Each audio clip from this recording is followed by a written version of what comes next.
Hey John, is this your cafe? Welcome to my cafe. I'm late as usual, so don't be surprised. You know the shirt I bought in Turkey for €5? Yeah, it's a like, fake. It's like the one that I got in Thailand for €6. Yeah, but Fiona, did I show you or not? Can I tell you what I found out? So true story in Thailand. So when you buy the Tommy Hilfiger or you buy the Oakley or whatever the fuck you buy, it's basically the guy that works in the factory. So he has access to the material. He has the cut patterns. They just label it off-site. Yes. But it's what I've been told, and I was told this from a guy that made my suit in Thailand, that it's the exact same product. It's just not Oakley's. The cuts, so the cut patterns, the material, everything is all exactly the same. Yeah. I mean, how would you be able to tell this is a fake? No, you wouldn't. I thought that you had signed a new contract when you walked in. Yeah.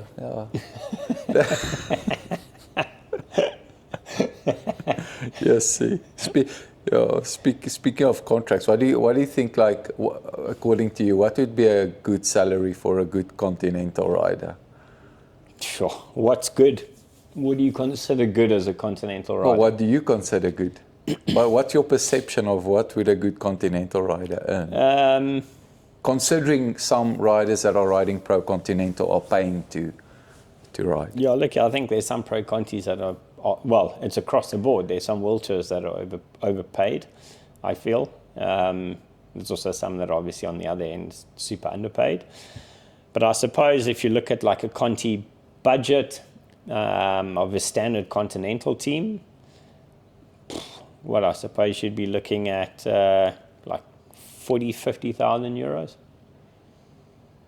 Just see you aim high. Yeah, no. I can see you've been too long in the world tour. No, but if it's a good team, good money, you'd probably, maybe it is a bit high thinking of it now. I suppose probably like 20 to 40,000. I suppose would be my range. I think 20,000 for a whole team. Say you have 12 to 15 riders, give or take, and they each pay sort of on average 20,000 euros. I think that's a pretty good payment. No, it's considering you have to train the same amount of hours as the world tour guys. 100%. In fact, most Conti riders train harder than them. They just do it stupidly. And they also have a worse calendar, so they're racing, so they're living out of bad hotels for more. They've got a higher FTP as well. They just don't, the results just don't show it. Yeah, but it's also hard, like it's different, like as you know, it's different style of racing though. So take away the FTP. I must say, where we are, you think twice before pacing for someone. Your contract might be because your contract debates whether the guy paces you or you pace him. No, fair play. I'm pretty sure in the world tour, like what we've seen now with Ayuso. Yeah.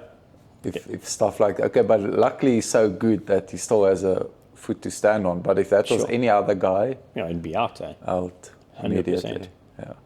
Correct. So anyway, we've got Jonya on the vlog today. We're going to do a nice long. Don't worry about that. You are in on the back, so I haven't cut you out in half. Fine. So time is money. Time is money, bud. John has come all the way from South Africa. He used to coach me when he was still living there, and then when I signed with Katusha still a bit, and then he left me for greener fields. You fired me. And you fired each other. And then, what was your first World Tour team? UAE was first one. Yeah. End of 2018, the beginning of 2019. Yeah. No, I remember I had to I can remember this so clearly. Like when you asked me for a letter of recommendation, it was in the morning of Lombardia. Yeah. Took the MacBook out, quickly wrote. Legend. And did that work? Did they like? Well, I'm here today. Okay, so it must have worked. I'm sure it was that mail. Like when they looked at it and they went, Alan Hathley, junior world champ, doesn't matter. And then they saw your name. Lombardia breakaway specialist, done. Of that course. That was it. And I handed it in only after Lombardia. And they said, well, it's a done deal then. Yeah. No, but it was so funny. But I never knew you were applying. Yeah. Like how did it happen? Like. I was actually here with Jeroen in 2017, I think it was. Yeah, 2018, beginning of 2018, I think. I saw you at Tour of Switzerland. Remember, you came to visit? Yeah, but that was already when you were in Katusha. Oh, okay, yes, yeah. So, yes, that was 2017 is when I saw you in that. And then Jeroen and I were here in Girona. We were actually looking at some potential business opportunity things to kind of open what we have now. Okay. Oh, so that's been a long... Yeah, that was a long process. That didn't just happen. Yeah. And obviously we were there riding some bikes and boom, phone rang. First his phone rang, obviously from the head of medical side.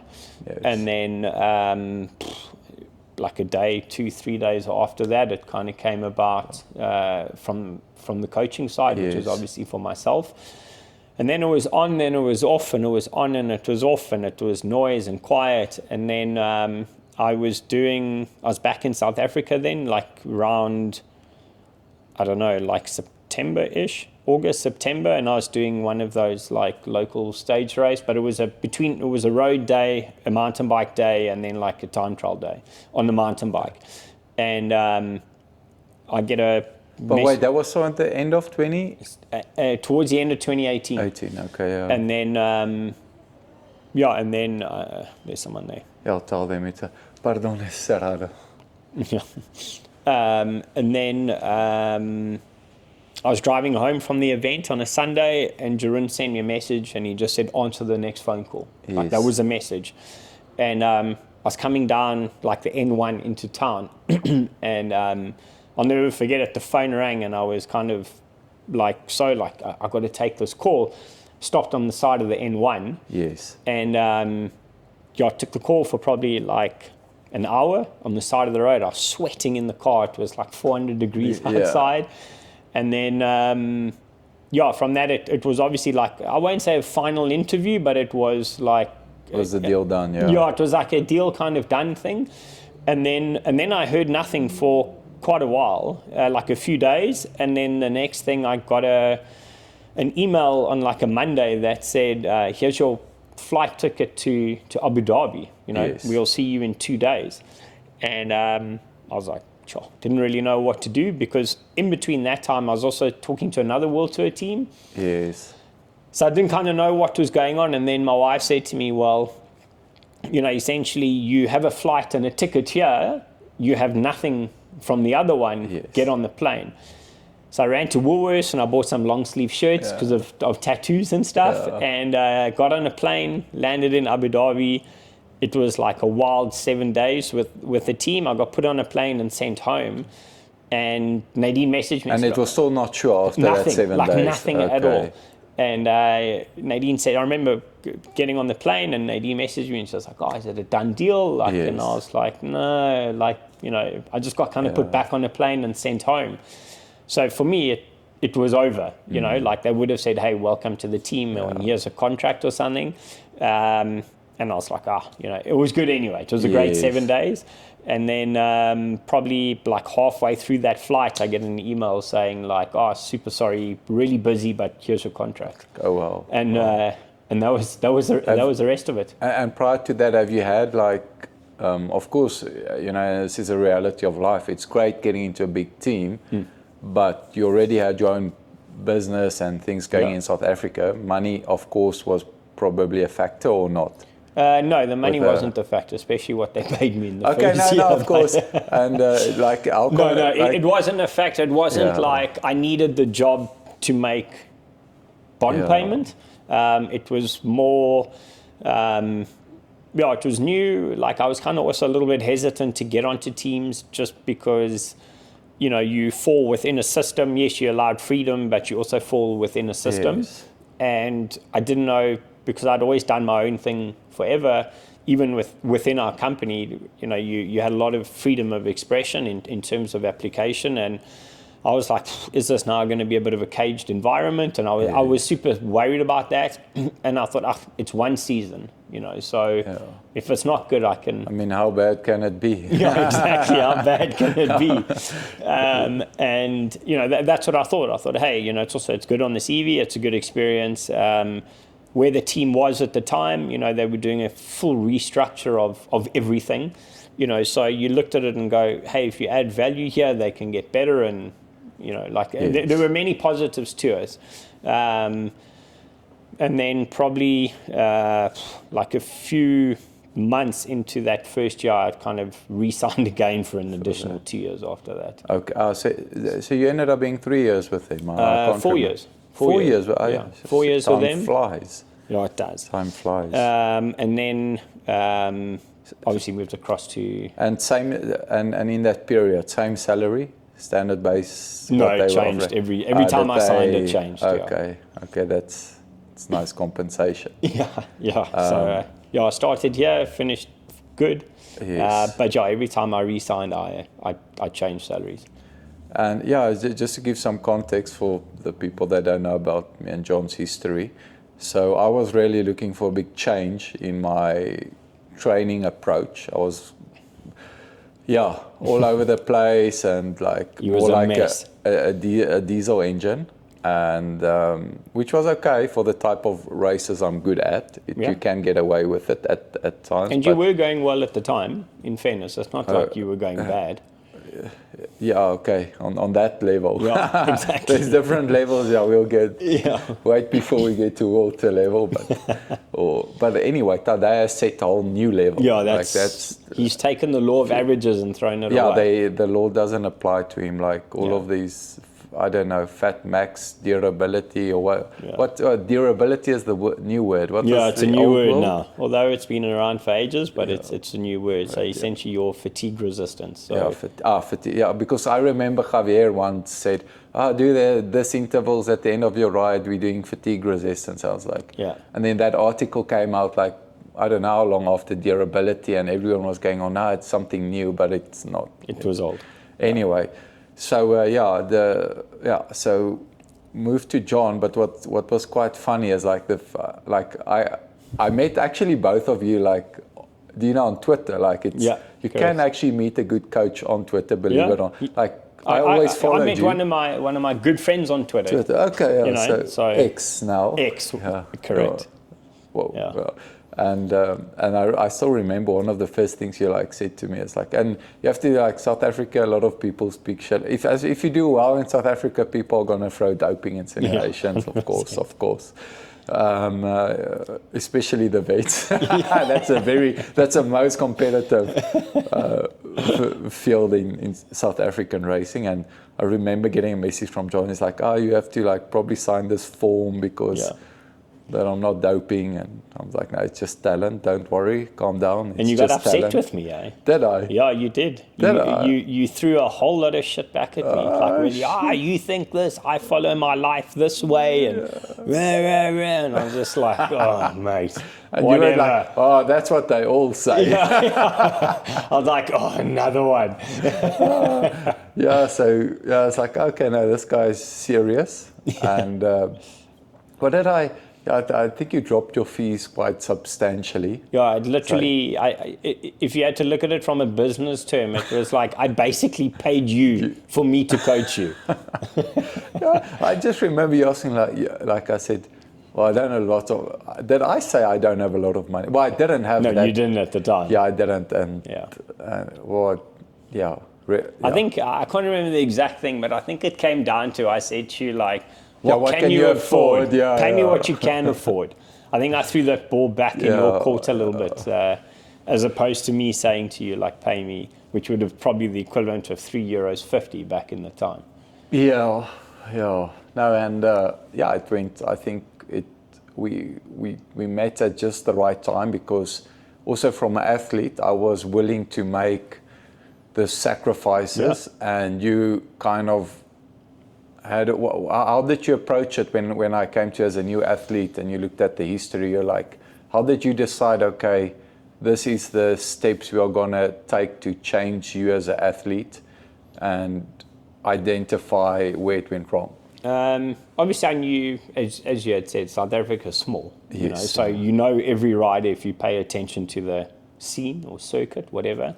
So I knew I knew you as a rider. Obviously, I had no access to data or anything like that. But then when I got access to your data, essentially I trolled, which I typically do, like 1,095 days back, if there is that volume of history of data, and then kind of just on the metrics and the variables that I look at in terms of, where were you good, where were you bad, what could be improved, or, what was really good already.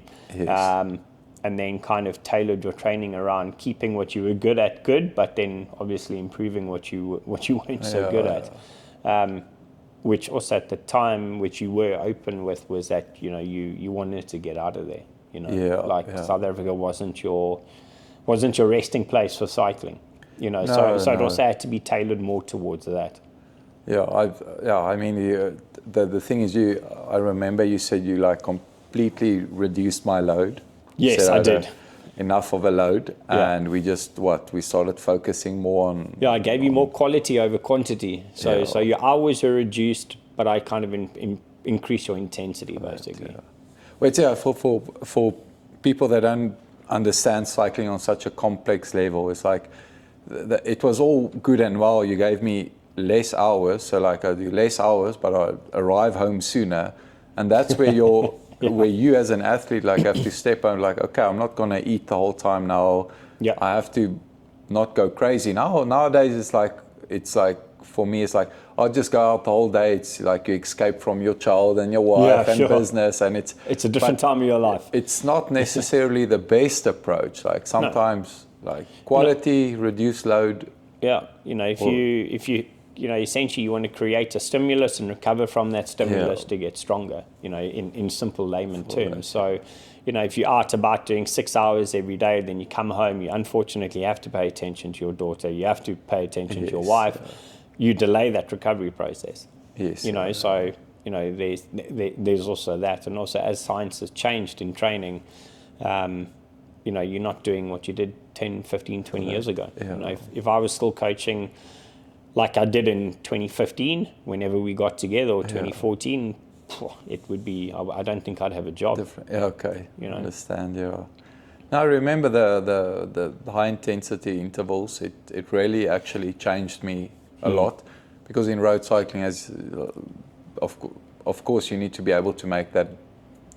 Sometimes it's maybe you can explain this. A lot of people don't understand. Yes, you can be strong, but it's better to be like a weak rider, but you're able to follow the acceleration, make it into the slipstream, and get to the finish. Go to the finish. Correct. Like if you have hypothetically 2 efforts in you during a race, or 2 matches to burn, you need to be super smart. And yes, some people do that, but at the same time, if you have that sort of repeatability, the chance of you getting in that break and maintaining it in that break, even if you're not the strongest, is a much better deal, And if you look at a lot of what your career was essentially getting in breakaways. Yes. You always read the right break. It's nowadays I'm happy when I'm not in it. I can just sit in the bunch. Ironically speaking of that, when when I was in the World Tour, you do a little bit more. Well, you choose which days you go in the breakaway, or the director tells you, because the rules change. But what is nice now when I'm in a smaller team is I get to decide when I actually want to do something. It's not so important, TV time, etc. But what is quite evident is my whole setup changed completely, from not having to sit as aero.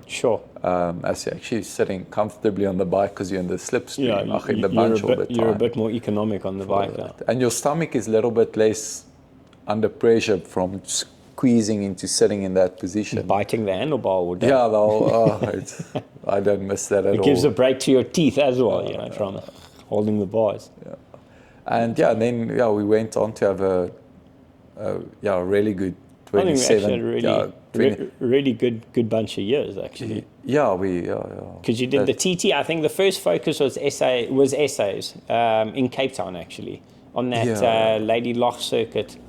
I still came to you the week before for Correct. motor pacing. On the TT bike. That's Yes, right. The TT was your focus. I think you were third. It was De Bod. Yeah. Well, although De Bod then was under 23, but he Yes, won. yeah. I think it was Under 23 Yeah. one. He was second overall, but you were second to Daryl. Daryl, yeah. Because he only came into the TT and then left.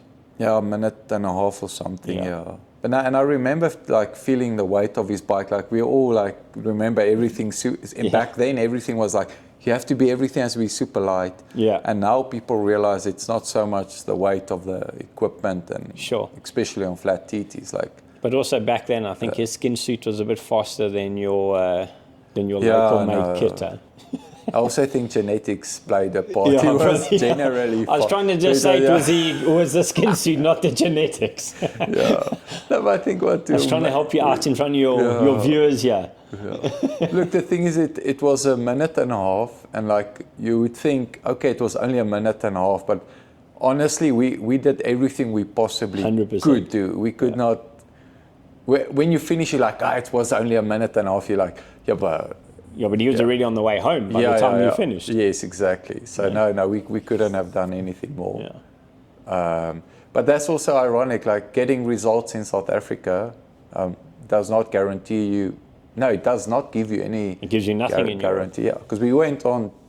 Yeah. From there on, we went on to an African Champs. We podiumed the road race as well. Correct. And 6-7 data guys on. Correct. Like you shouldn't have. I should have not actually podium. Correct. They worked you over essentially. Yeah, I remember that well. We just were lucky. Well, one thing that people also didn't notice, like just in tactics, I don't know if. No, you weren't in the car. Were you in the car on the road race or not? No, I was in the car for the TT. Okay. I wasn't in for the road race. Funny enough, like, I don't know. No, wait, I think I actually might have been, funny enough, because I remember coming to the end and they were working you over. Yeah. I must have been in the car, at least for the end laps or something. Well, funny enough, like that race was almost over before it even started, because like the race was delayed with 30 minutes. Yes. And I remember like just putting ice on me. It was quite hot, and I went to go sit in the car with Clint Hendricks. It was. I actually saw him at Worlds, by the way. Did you see him at Worlds? Yeah. All of it. Yeah. For people that know, he's retired now. He's a DS. Yeah. Double his weight than he at least. was. But still the same guy. God, yes. He's a good bike rider. He was third at Commonwealth Games. Yeah. He can ride a bike. He can ride a bike. Yeah. When was that? In Australia, 2019? Yeah, correct, 2019. Yeah, third. Yeah. Great. Yeah, he was my teammate, luckily. I didn't race against him. And we're sitting in the car, and just the race was delayed with 30 minutes. And we're just laughing at the idiots standing on the start line in the heat. Cooking. Like, the body core. Yeah. Well, what do you think? Like, your body temperature does 100%. rise significantly. Yeah, it's it was at least standard 33 to probably 38 degrees year. Like it's every year in February in Cape Town, out in that Paarl sort of area. Off the tar, there's never normally really that much wind out there. Yes. Of course, 100%. And funny enough, I don't know if you remember it even, but we're like, so of course we went last minute to the start line, and the guys like they're wanting to weigh the bikes. Like they only do it at nationals, for people that don't know. Normal races in South Africa, they don't check it. Strange. But nationals, there will be a autopie with a hand hanger, so it's not that accurate. Weighs my bike 6.78. Like you can't start this way. It's like, they're like, we know. So that was a Colnago though. Yeah, right? Colnago. And I remember it was all about like, how light you can get it back then. And we know now that it's more about how aero the bike is and rolling speed of a deep section wheel. And I had this small climbing wheels on. Now that I think, I would have benefited a lot more from deep section wheels. Yeah, especially on that course. And Clint was there, and he was like, and I was like, okay, let's just swap wheels. So literally, as the race started, me and Clint swapped wheels. I took on his deep section wheel, and he took on my smaller wheel. And we knew it would have been fine, but the race already started. So we 20 minutes already, 20 seconds behind, chasing.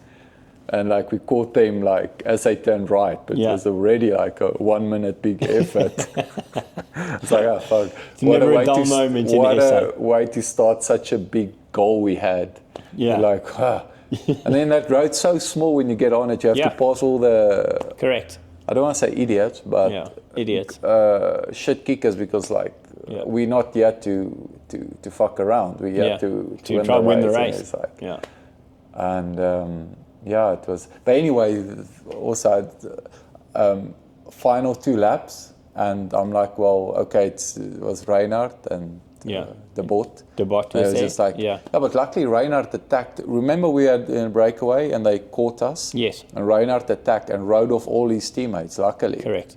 Luckily for me. I remember that well. I was with him in the boat and they attacked. And I was like, okay, a podium is a win for me. Sure. And maybe, and if the other guys, Ryan Gibbons, Nick Dougal, Reine Janssen van Rensburg, they were just 30 seconds behind with like 50 Ks to go. It's like, well, at one point I'm just going to have to do all the work and ride. Yeah. And I remember like they would come close, like on the final straight, and it was this big gutter from the right, and feeding was still open. Yeah. It's just like, hands up, car shelters you. Yeah. You like take as long as you can to feed a little bit, and like you just save that bit of energy. And Ryan picked it up, but they didn't have another backup car, so they couldn't pull. So they couldn't use the same trick, and it's like all legal. But if read the race, for sure. So I remember that sheltered me like on that final straight. They were getting really close. Like I just put my hands up, get some ice. Yeah. And, it's a hard circuit that though. Like I must say, like we did a lot of our league races and that, and they had Western Province champs. Like I think every year is pretty much there. Like I remember they had, what was it, like World Masters or I don't know, one kind of really big event there, and you were doing 156 laps is what you landed up doing over like 200 Ks or whatever. But it was 150 or 146 laps. Yes, but it's a tough, like in fairness, it's a tough circuit because you kind of, it's this, it's all down, like 1 to 3, 4 minute hard efforts all day. Yeah, and crosswinds at times. And correct. Yeah. Good times, so. But maybe you can elaborate to try explain to people, like if they are South Africans specifically watching, like they should not give up on their dream simply because every race in South Africa is a 2-hour flat race that only suits one type of rider. Yeah, it does. That honestly is the unfortunate thing, because there is definitely talent in South Africa. I do say that because you see it, especially in that like sort of under 19 ranks. Here, if I use one example, I've just signed to our development team, to the under 19 team is the South African Josh Johnson from KZN. Okay. Look, it was a big negotiation to sign him, just because, as you know, how hard it is for a South African to get to Europe from the visa issues, the financial implications with the rand value. But 10 out of 10 to his parents, but you're not getting into that. But when you look at his numbers, and he had done some stuff in Europe, and he had won and podiumed in some very big junior races. Oh wow, okay. So you go, okay, he's there's definitely something there. What is it? Yes. You don't know, but there's definitely something there. And I think especially in modern times of thing, that he's kind of the first South African to actually be given it. And someone said to me, "Oh, did you sign him just because he's South African?" And I was like, "No, mate. I signed him because he's good." He's good, yeah. But where the difference comes in is, going back to your conversation, is, people go, "Oh, like I'm winning races in SA, or I'm on the podium, I can make it in Europe." It's like, no, it doesn't work that way. It just does not equate to it. It's just a whole new level. And like I had this one, which I do. I get a lot of requests, or parents phone for advice and that, and I feel I'm super open to it, but I'm also kind of very blunt with info. Yes. And the one parent I got, and he had said to me, like his son, and he had gotten a new on Hansgrohe, he had gotten a new kind of PR, and like his number was okay, and he had done like 10 minutes or something, or 8 minutes. With the tailwind behind the car. Yeah, pretty much. Like warmed up at the bottom and on rollers. No water bottles. Yeah. And essentially he was phoning me saying, and yes, he had done well in some of the local stuff, like around Cape Town and that, and he had basically said, now it's time for them to go to Europe and where to go. And I kind of asked him just for some number figures, and I kind of, maybe it's a bit of an extreme comparison, but I said, what your son did for 5, I said, Matt Beers is doing for 60 in terms of watts per kilo. And he's doing that in the last 60 minutes of a 5-hour race. Well, yeah, can you explain? This is where durability is, because people don't understand, like, yes, your FTP might be 6 watts a kilo, but the difference is the other guy can do 6.5 watts a kilo for 20 or 6 watts a kilo. And over and over again. After 5 hours. Yes. That's where the difference comes in. Yes. And that's where they kind of, I don't say this in a negative way, but where the reality is a bit disjointed in terms of you good here. Yes. Where, another talk that's now coming to fruition is the compound score. I'm sure you've heard about that, and that's something. Just based on your VO2 max. No, that's based on your peak 5 minutes. Yeah, your 5 minutes. So your watts per kilo multiplied by the number. So say you're on 5 watts and it was 200. That's your compound score. Yes. And Jeroen Swart had kind of developed that. I think this is like back in, 2007, and we had been using it as in more detail from a company side from 08, 09. Yes. And I use that a lot in terms of, I don't really look at FTP, I look at a compound score now when I look at data of an athlete, and then work backwards. And, some of the guys that are like under 23s and of that older age group, and you look at their compound score in South Africa, and you look at, guys that are 17, 18, or 16 in Europe, and they're having like a significantly higher compound score. You're going, okay, well, I've signed a 17-year-old kid that's going to ride away from you, and you're in your last year under 23, which means it'll never happen for you. And also when you guys now, just because we jumped the gun a bit there, I was getting there, but we also limited on time. So you were at UAE, then you went to Bora. Yes, and then they assigned you to be part of or to run a development team. Yeah, so I moved, or department. Yeah, I don't know what it is. Project. So I moved end of 22. I signed with Bora at the end of 22 for the 23 season. Yes. Just as a coach. I wanted to I coached at UAE, but I did a lot of kind of performance coordinating stuff and that, which was really great. But I wanted to kind of just go back to just let me be a coach. Yes. Kind of where I started. Because you have a director's license as well, so you can do that as well. So, but I wanted to just kind of go back. I wanted to put my feet on the ground, I think was the right word to say it. And then kind of as things happen, you land up doing more things and given more responsibilities, and you fall into these roles, and you kind of go up. And then this year in I don't know, just after Catalonia, I was called to a meeting in Barcelona, jumped in my car and drove over, and they kind of presented to be the director of the development project for Redbull Bora. And I was super surprised, like really surprised. Yes. I really thought I was the last person that would ever be offered this job. A little bit of a deer in the headlights, so you kind of forget to ask some questions when you're sitting there as you go. And then for about a month, when the kind of reality kicked in on the drive home, and, we started kind of which they did. They said, go home and think about it, but here's some info. So some info. There was some info. What does this entail actually? Correct. Your whole life, every single minute that you have? Exactly. So these questions were going backwards and forth to the team. And, as I said, 10 out of 10 to them, like really great info, blah, blah, blah. And it was probably a month, so between Catalonia and Basque, and then I went to Basque. I wasn't in Catalonia, I was at home, but I went to Basque as a race. and I was kind of like, hey, what are we doing? You know, like, and they came and kind of presented the final stuff in terms of a flow chart and stuff, and I don't know, I said yes. You know, it seemed a good project, something I could learn. You know, like kind of improve my education. Their reasoning why, I kind of understood why, which also made it easier.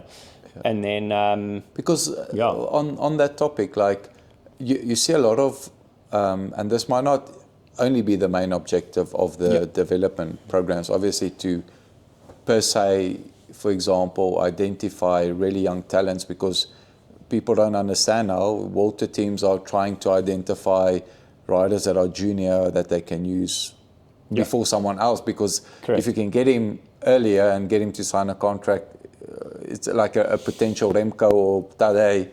It's much cheaper. So you've got but where the problem comes with that is that as they develop, they open the contract and then they want more money within the contract. So you could sign hypothetically a €1 million deal over 5 years. Okay. But say the guy comes in and starts smashing it. I mean, that contract gets opened up, potentially gets, like if he starts hitting goals and that, you know, like they say, oh, if you win a 5-week stage race, your salary's doubled, you know, a 5-day stage race. And then, you know, all of a sudden you win Tirreno early in the year, and then boom, your contract's opened, you know, so... Because what I hear, of course, it's really confidential topics, but what I hear from riders is that the contracts have changed, and the agents, the contracts have changed a lot. Before it would be like, okay, you would get a bonus and this is your base salary. Yeah, no way. And now there's like, if you lead out this guy until the final, you get this bonus if he wins. Sure. You will have a €300,000 base salary, but every result you get increases for next year with €50,000. Yeah, 100%. So it's a lot like that nowadays. Yeah, it's definitely... Look, I don't negotiate the contracts, don't get me wrong. I kind of hand over the rider. Not yet. Some of them I do, but like when it comes to like the really detailed stuff, like I'm just like, I give it over to management. It's not really an interest of mine yet, to be honest. Okay. I try kind of... You know, my goal is to work with agents and keep them happy, you know, so I can attract their riders to our project. I don't really want to kind of get into a fisticuff over €5,000 for someone silly. You know, it's, yes, I can give motivation or whatever, you know, in terms of the process, but it's not something yet or ever that right now I want to kind of get my hands dirty with. And on the development side, now when you look at a youngster, who did you say, Joshua? Josh Johnson. Josh Johnson, okay. From KZN. So I'm South African, it's also the first time I've heard him, but I don't follow cycling as much anymore as I used to have. Different stuff I have to pay attention to. When you identify a young rider like that, do you just look at how great his value currently is, or do you try see, can we actually, is he at the like a certain ceiling, or can we make him much better? Is that also something you try identify? Or 100%, because you don't want to take a 17 or 16, 17, 18-year-old kid who's at his peak already. Because what are you going to do is you sign him 5 years and he's going to be the same level now or worse, hypothetically, in 3 years. Because that's the question. If you take a 17-year-old that's just as good as one that's not training at all, then of course, logically, you'd want to take the other one. Sure. Yes and no. Like so the answer is yes or no, because what you need to look at is, you know, without saying too much, but like training age is one of them. How much training have they done? You know, from like a mental aspect, simple as what are they like as a person? You know, because then you also know what you can develop with them, regardless of a training age. There's kind of like a battery of stuff that we look at within that kind of performance model, if you want to call it that. And then now, of course, I'm not exactly sure yet what your role is. Has the project already now kicked off and it's in full swing? And on top of that question, like, once you guys now identify the riders you want, then is that then sent higher up in the chain to ask for permission to get that rider on board? So yes and no. So in terms of, is the project going? Yeah. So from March, whatever it was, hired staff throughout the year. Some staff we brought from the World Tour team and stuff like that, which was kind of really great because they bring a lot of experience. But hired DSs, hired coaches, 2 coaches for the project. And then essentially it was hiring 8 riders for the under-19 team. So Grenke, and then for the new under-23. Oh, so I can't send my CV. 32 is a little that bit one you can't. Just too old. Yeah, and then the under-23 team, essentially, which is a continental team now, which is kind of our feeder straight to the World Tour. Yes. We have 11 signed. We are negotiating with the 12th one now, which it should hopefully be done this week. Okay. But we're not limited to 12 and also not really limited to under 23. So we've taken a guy that's 24, actually comes from speed skating. Okay, yes. So we kind of also trying to look outside the box a little bit in terms of that talent identification. But how would you would be limited in the races you do, because you guys will probably target most of the under 23 races? Yeah, correct. But there are races that we don't go only in under 23 category. Yeah. And then also we do cross-reference with the World Tour team. Obviously not World Tour graded races, but they'll race they can do Tour of the Alps, take 2 of the under 23s to Tour of the Alps as an example.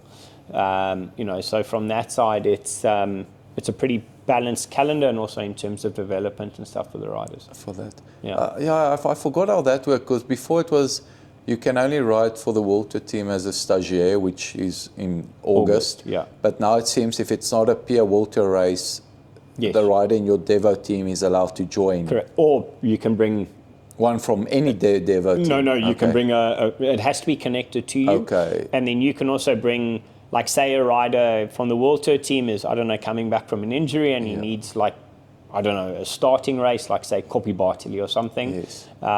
We can bring him there and just get his, get him back racing and stuff like that. Okay, that's interesting, Yeah. Because now I remember with the stagiaire, it was only in August, but that's pretty cool. Yeah. And it's strange because many of the World Tour teams now, they just I don't want to use the word steal, but they just steal from other people's development teams. That's why they've lost motivation in having their own development teams. Isn't that true in a sense? Yeah, essentially, I wouldn't really say it's stealing. It's even if say someone gave me 10 million for a continental team, for a development team, yes. I'd have more money than, not that any of these Devo teams run off that budget, but it would be the same as if you have an attractive team and an attractive model and you financially can support those riders, yes, the best riders would essentially gravitate towards you anyway. Yes, so a little bit of loyalty. So from that side, I do understand what you're saying, and I agree with it to a point. Don't get me wrong, but at the same time, that is the way the business models are going now. Because they're signing younger. Yes. Or trying to identify talent younger. And yes, you may have my World Tour team may have a connection to your continental team, okay, and your Devo team, and you go, I've got Mike Smith here, and I'm going to put him on you for 2 years and then take him afterwards. But for me, where the problem comes with that is that the minute he goes to you, to be honest, that control is lost. Yes. So it's up to you to develop the kid. It's not up to my racing team. Okay. And if you do a good job, fantastic. If you look at Axon, like Axel Merckx, it's probably the best team if you look at history of developing winners at World Tour. So if you put guys there, you're laughing. You put them on another team and, you're unfortunately losing the process, and then it's like, okay, well, I want you to take Mike Smith. I will give your team 30,000 euros to take him. But does the 30,000 euros, not in all cases, but should there be a transaction like that, is the money spent well? To me, there's too many unknowns. Yes. Especially to control and develop that rider specifically to your World Tour team. And what's been going on, the speculation around why we've seen so many 19, 20-year-olds they just literally go into a Grand Tour and they're performing on the highest level with the top riders. And would you then say, on top of that, like we've seen with a lot of examples, I like to use the example of Quintana. It was never seen before in cycling that the 20-year-old comes in and he's competing with Griff Froome to win the Tour. And Quintana came in at 21. But he never came in and won the Vuelta. I mean, Vuelta, right? Yes, but he never ever got better than that. That was the ceiling. Correct. And would we then speculate that they do come in this good at 19, but they're very close to their ceiling already? Like a lot of guys that we had looked at, I did get that feeling, in terms of that. I didn't really see progression. I didn't see where we could make big improvements with a kid, or even just overall improvements. Yes. The question is why. It just, again, if you go back to it, like science and training and, bikes, equipment, everyone has a power meter now. Yes. Everyone. So you have that. Everything is bigger, stronger, faster. So you look at it that way, and you look at some kids, which is, it's almost sacrilege to me. You open a kid's Training Peaks account and he's 17, he's doing like 25, 30 hours a week. Crazy, So do they get that accelerated projection in terms of form and fitness and training age? Yeah, definitely. If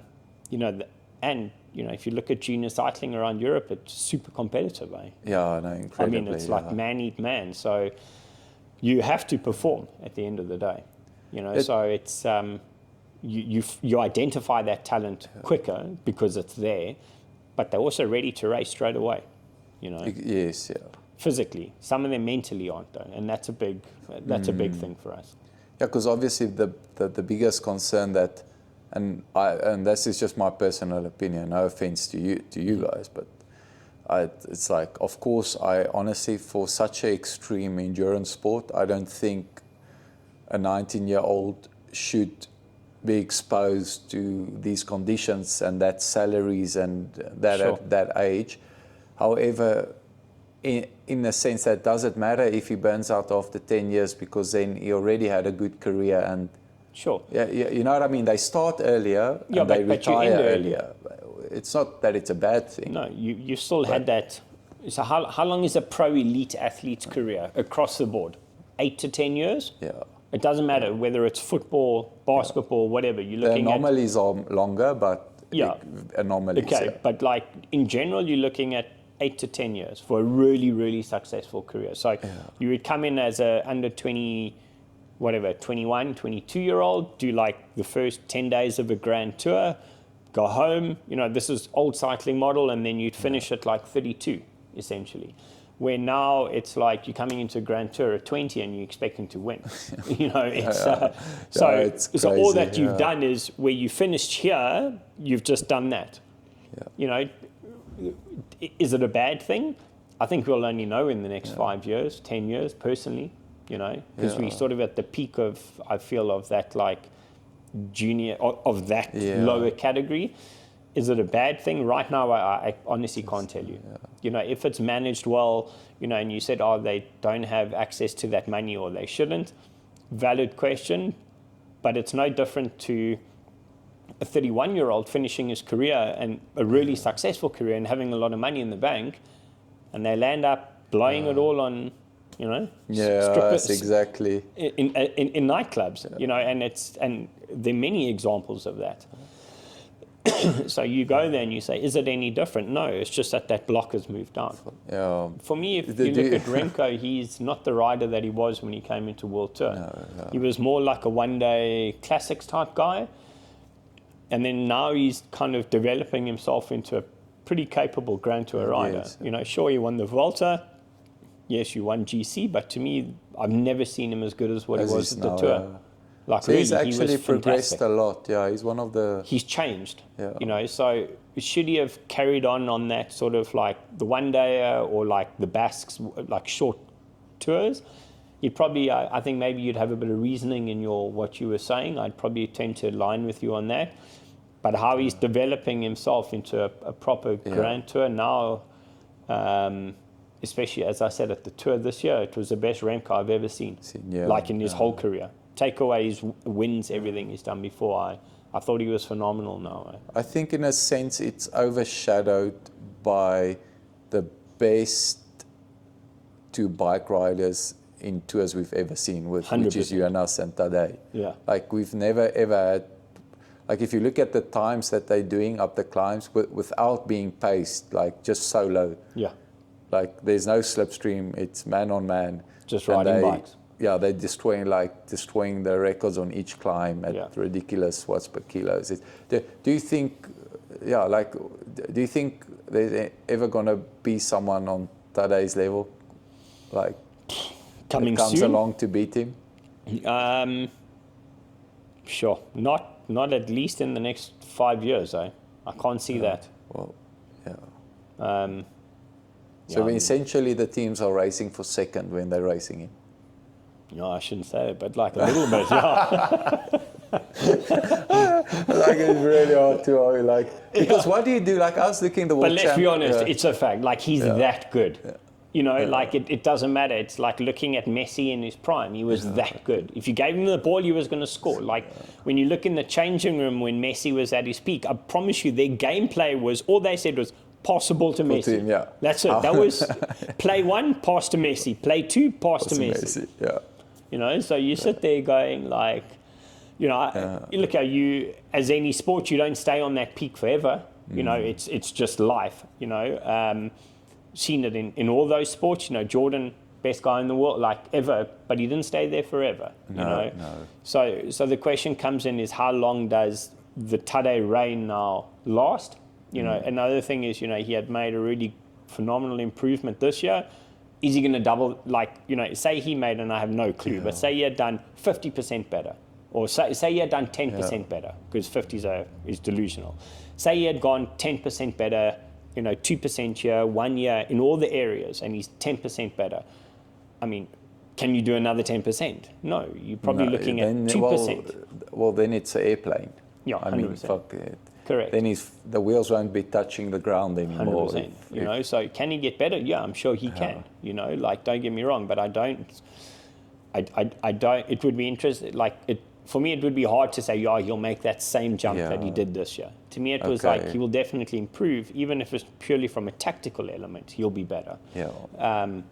You know, as it's the same as Remco. He made a huge jump this year in the tour, and you know, going back to Jonas. I still believe Jonas is in his peak form, no injuries, and that is the best kind of Grand Tour rider at the moment in the world. But you need a lot of luck to win a Grand Tour, regardless of how strong you are. But if you take those two out, there's pretty good racing below, bud. Yes, really, there's really good racing, and they're pushing super good numbers. So it's not like these guys are here and everyone else is kind of like mediocre. I mean, the guys are racing they'd race from probably fourth. So, like, even if you take, in fairness to him, if you take Primož out, you know, he's also a level above. Yes. Okay, it doesn't matter. But imagine how good that guy would have been without all his bad luck. Like 100%. Like many of the times, I honestly thought like this guy didn't crash himself. There was always an additional factor. It would be a whole different. Imagine we could have been. 100%. You know, and you look at it from that side, so it's not like the guys are bad below those two, you know, and the racing is like super good. Yeah. You know, if you take Remco, Primož, you take Danny Martinez, you know, I mean, like the guys on shit bad. And you're not coaching Lipovic. Yes, I coach. Oh, you are. Okay. I won't ask confidential questions. Don't worry. He's really good. Yeah, I know he's really good. Yeah. He's really good. That much I can say. Still very raw. In terms of where he can improve and what he wants to do, and you know, like, but I mean, phenomenal athlete. So with the development project, then you're not going to completely move away from coaching the World Tour guys as well. No, I still coach like a very small group. Yes. Obviously, I have given up some, but part of the deal was that I needed to still coach on that side, which I was super respectful for. But I still coach a very small handful of group in the World Tour team, and then I don't coach the Devo guys at all, purely because we have super capable coaches that are doing that. But you still oversee some of the data. Yeah, I love data. Yeah, of course. So I'm still down the coaches' backs and stuff like that on stuff, but it's more putting protocols and systems and kind of being all grown up with in the project now. Okay, interesting. But with Training Peaks, having developed that much with the graphs and stuff, being able to extract the data into into those graphs, it's much easier. You don't have to per se go through each file of an athlete. You can pull up certain graphs and just 100%. Analyze through that now. Yeah, like you can get the metrics you want. Sometimes you have to create your own graphs, for what you want.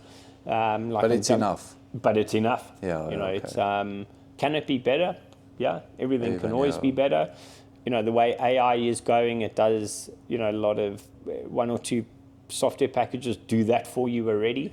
I'm not there yet in my life. To be honest, I still like, it's like my wife reads a Kindle, I need to read a book. Yes, I need to touch a book. So it's still, I like having that direct connection. But the way AI is bringing stuff in, I think that is definitely the way it'll go. Do you think, in a sense, and AI is taking over the world, whether we like it or not, all of our jobs, eventually. Correct.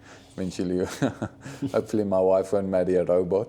But it is, have you ever experimented like, I know there's some AI technology that prescribes training programs and stuff. Do you think that will eventually catch up to a point where it can coach a World Tour rider? Yeah, I could probably, yes, I would say yes. But the problem is you don't have that human connection yet. To me, it's like, I always say data tells me one thing, but then what you really tells me personally for me to compute is sometimes 2 completely different things. So to say will it become capable to go, this week you need to do X? Yeah, I presume it would. But I just think that coaching is that personal connection. Otherwise, you just download stuff off the net. Yeah, no, I can agree with that, because sometimes I need to have a connection with the guy I'm working with. Otherwise, it's almost not even worth coaching with. 100%. I don't just want a program. Even we want to harass you guys and make your lives difficult and drama exactly. full. And, some coaches, even as a company, we have a package. Our very entry level package is, you get an update for the month, and at the end of the month you get a review, and away you go. And I actually dropped that from my services because I just didn't feel like there wasn't coaching. It was like, you can download this off the net of someone. So if someone for the people that I know, if someone wants to get coached by your company, how would they go do that? Go on the website. Go into the coaching option, or tab, whatever you want to call it. Obviously, it opens up the page and it has all the coaches. Yes. And if you kind of like what one of them says, or if you have a specific person within that, you kind of click on their profile and bang a mail through to them. And if they have capacity at the time, then you can go from there. Do you still have spots open? Not really, to be honest. Depends on the price tag.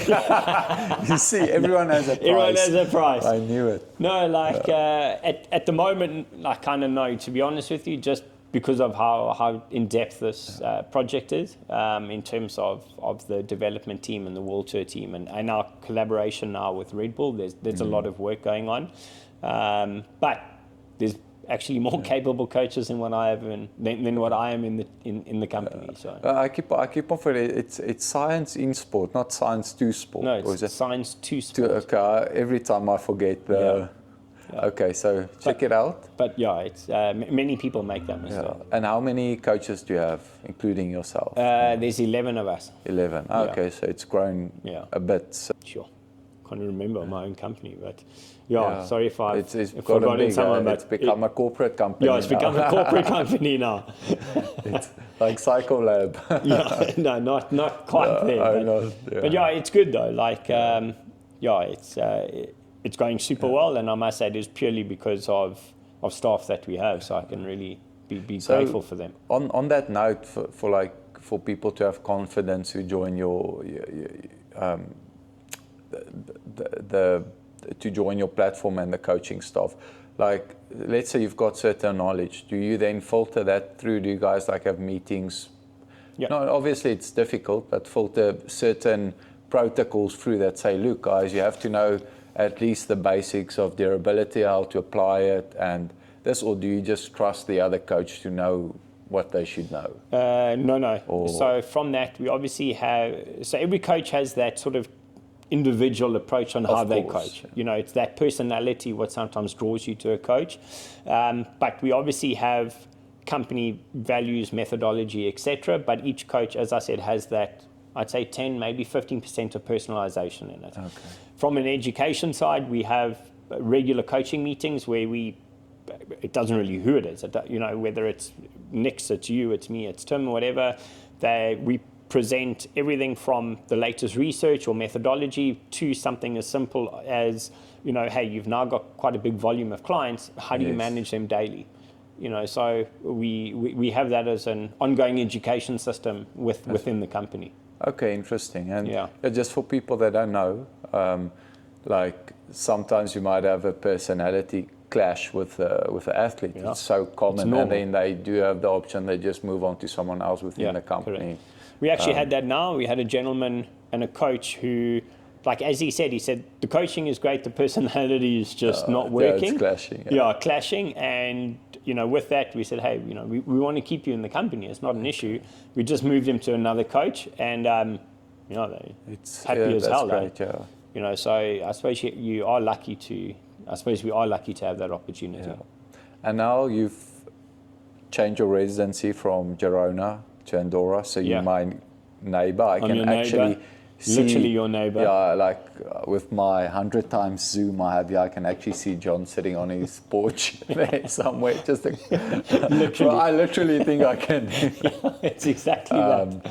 And what makes we've got a long piece of string with two like tins on each end, and then I tell him, hey, make me breakfast, I'm walking over. For that, and then I'll walk over.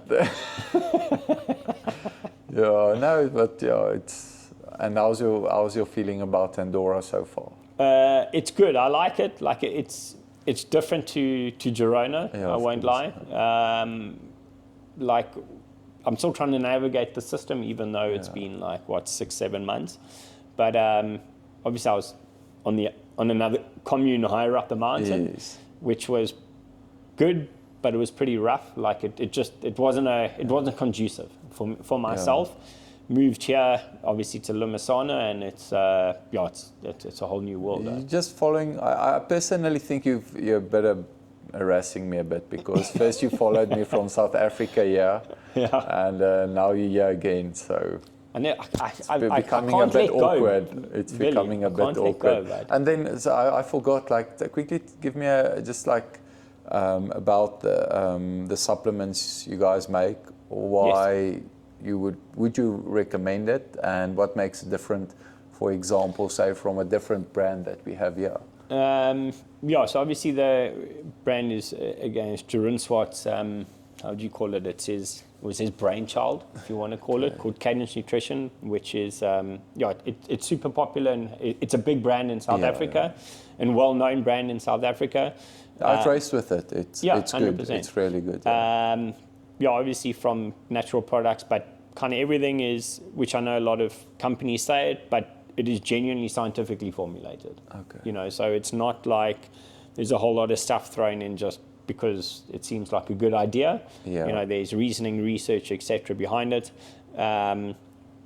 Obviously, when I moved now to Spain, or moved to Europe, it was an opportunity to, you know, kind of get it going here and branch out. It's hard, as you know, from South Africa to do anything in Europe if you're kind of not really based here.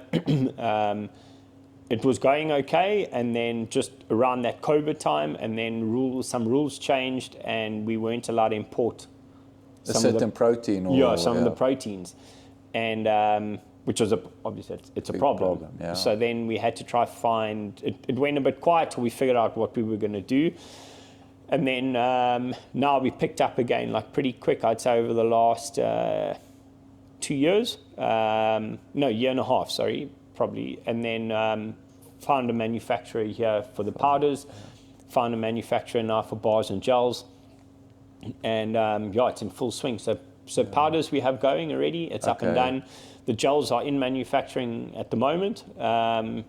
And we're hoping, I say this maybe a bit ahead of time, but I'm hoping by the end of December, the full range will be going. Yeah. I think I like it's called Cadence Nutrition, correct? Yes. It's not changed. Yeah. And I think my favorite was probably the marathon mix. Yeah. So that's a carb and protein mix. Okay. Yeah, I like that as well. But some people are really against having protein in races, but I've never had a bad experience like eating a protein bar in a race. Never. Yeah. I don't know why people are so against it, but I don't know either. I think is the actual science that say it really honestly affects you badly, or just slows the carbohydrate absorption? There's nothing that really says that you're going to die doing it. But at the same time, then we have carbivore, which is just straight carbohydrate. Yes. Okay. I like. As I said, I also kind of like the marathon when I rode a bike. Well, for those that don't know, John was supposed to join me on a ride, and he said, it's too cold, blah, blah, blah. It was 1 degree this morning, mate, and there was no chance. I don't get paid to go ride in 1 degree. I can see you've been here for 6 months and not 8 years I'm getting there. I ran yesterday morning, and that was like 3-4 degrees. But didn't you